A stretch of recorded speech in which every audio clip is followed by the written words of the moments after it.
जय माता दी। नवरात्रि पर्व की समाप्ति पर कलश विसर्जन किया जाता है।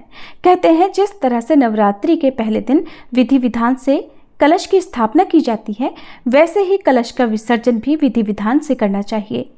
कलश विसर्जन कई लोग नवमी तिथि के दिन हवन पूजन करने के बाद कर देते हैं, तो कुछ लोग नवमी के अगले दिन यानी दशमी तिथि पर कलश विसर्जन करते हैं। इस बार कलश विसर्जन और दुर्गा विसर्जन 12 अक्टूबर शनिवार को सुबह 10:59 से शाम 5 बजे के बीच में किया जाएगा। ध्यान रखिएगा, सुबह सूर्योदय के बाद और शाम को सूर्यास्त से पहले विसर्जन कर लेना चाहिए। कलश विसर्जन केवल एक धार्मिक क्रिया ही नहीं बल्कि एक गहरा आध्यात्मिक अनुभव है।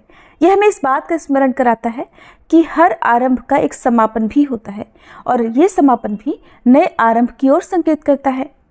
विसर्जन के दिन देवी देवता का प्रतीक स्वरूप जल में विलीन होता है, लेकिन उनकी कृपा, शक्ति और आशीर्वाद हमारे जीवन में सदा प्रवाहित होते रहते हैं।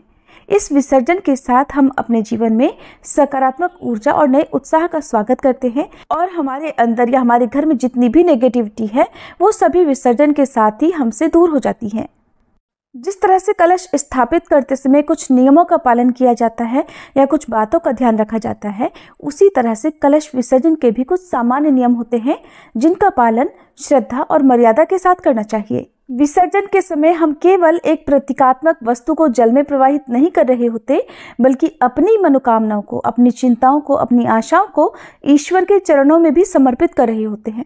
विसर्जन करते समय हम सब को भी इस बात का ध्यान रखना चाहिए कि प्रकृति और पर्यावरण का सम्मान करते हुए विसर्जन की ये प्रक्रिया पूरी की जाए, ताकि हमारी आस्था के साथ साथ हमारी जिम्मेदारी भी पूरी हो सके। तो प्रिय भक्तजनों, आज के इस वीडियो में आप जानेंगे नवरात्रि के अंतिम दिन कलश विसर्जन की संपूर्ण विधि के बारे में।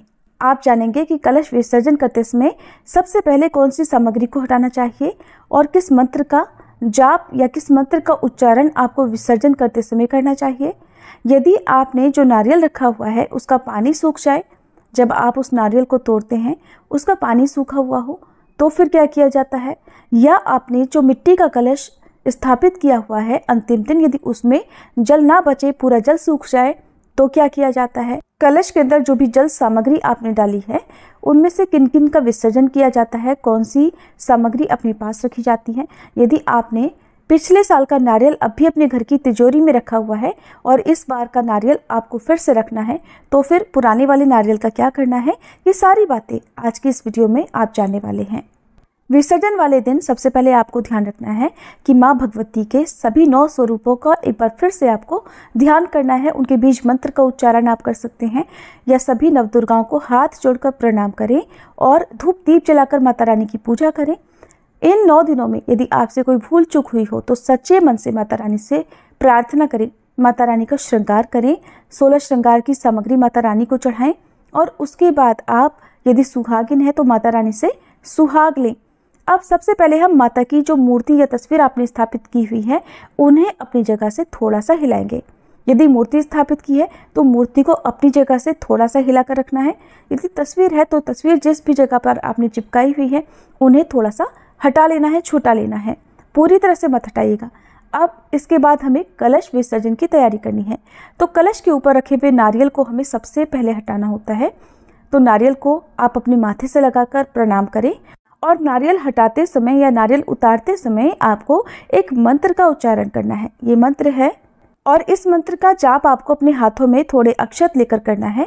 मंत्र है गच्छ गच्छ सुरश्रेष्ठे स्वस्थानम परमेश्वरी पूजा आराधन काले च पुनरागमनाय च रूपम देहि यशो देहि भाग्यम भगवती देहि में पुत्रान देहि धनम देहि सर्वान कामांश्च देहि में महिषग्नि महामाये चामुंडे मुंडमालिनी आयुर आरोग्यम ऐश्वर्यम देहि देवी नमोस्तुते। भक्तजनों, आगे की प्रक्रिया बताने से पहले आपको बताते हैं कि माँ दुर्गा का विसर्जन क्यों किया जाता है। मान्यता है कि माँ दुर्गा अपने बच्चों कार्तिक और गणेश जी के साथ माँ लक्ष्मी जी, माँ सरस्वती और माँ दुर्गा पृथ्वी पर कुछ दिन बिताने के लिए आती हैं। फिर उन्हें वापस अपनी ससुराल अर्थात भगवान शिव के पास जाना होता है। इस समय को विसर्जन के रूप में मनाया जाता है। विसर्जन करने से पहले माँ दुर्गा का पूरा श्रृंगार किया जाता है।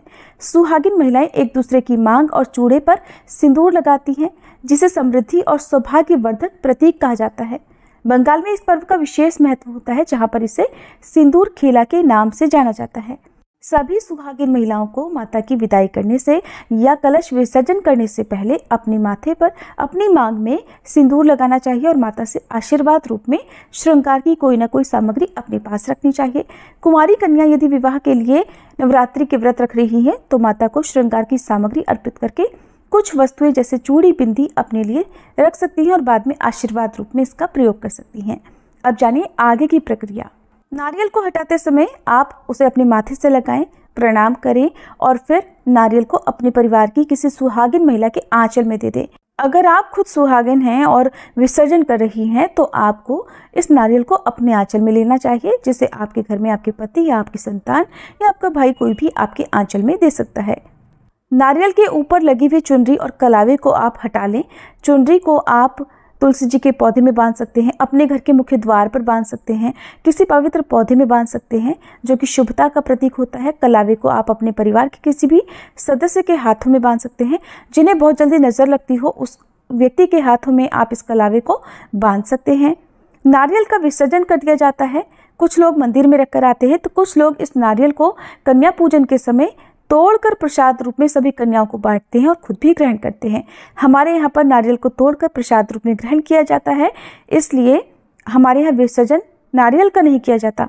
तो आपके यहाँ जो भी मान्यता हो उसका आप ध्यान रखें। कुछ लोग इस नारियल को तिजोरी में रखते हैं जहाँ पर धन रखते हैं।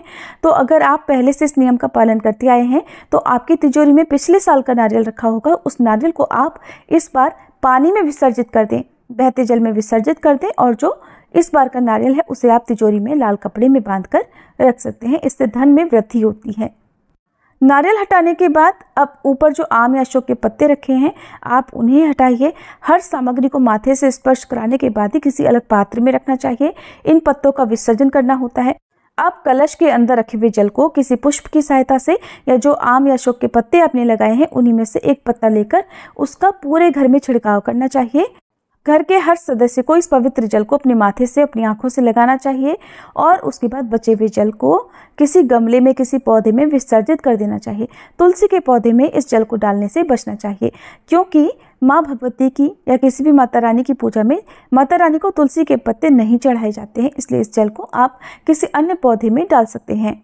जल के अंदर की जो सामग्री आपको अपने पास रखनी है वो है कौड़ी या आपने एक का सिक्का जो डाला है उसे आप अपने पास रखिए। बाकी सभी सामग्री का आपको विसर्जन कर देना चाहिए। अगर आपने मिट्टी का कलश स्थापित किया हुआ है तो हो सकता है कि अंतिम दिन तक कलश में जल बिल्कुल भी ना बचे या बहुत थोड़ा सा जल बचे। अगर बिल्कुल भी जल नहीं बचा है तो भी आपको परेशान होने की आवश्यकता नहीं है, क्योंकि मिट्टी के कलश में रखा हुआ जल अक्सर सूख ही जाता है। धातु के बर्तन में यदि आपने रखा है, धातु के कलश में रखा है तो उस जल का आपको इसी प्रकार विधि विधान से विसर्जन करना चाहिए।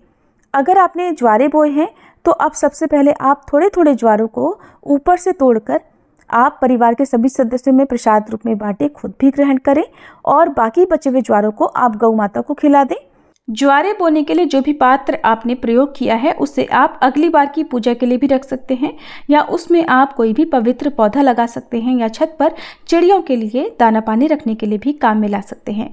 ये थी आज की वीडियो। अगर आपको जानकारी थोड़ी भी अच्छी लगी हो तो वीडियो को लाइक करके कमेंट बॉक्स में जरूर बताइएगा।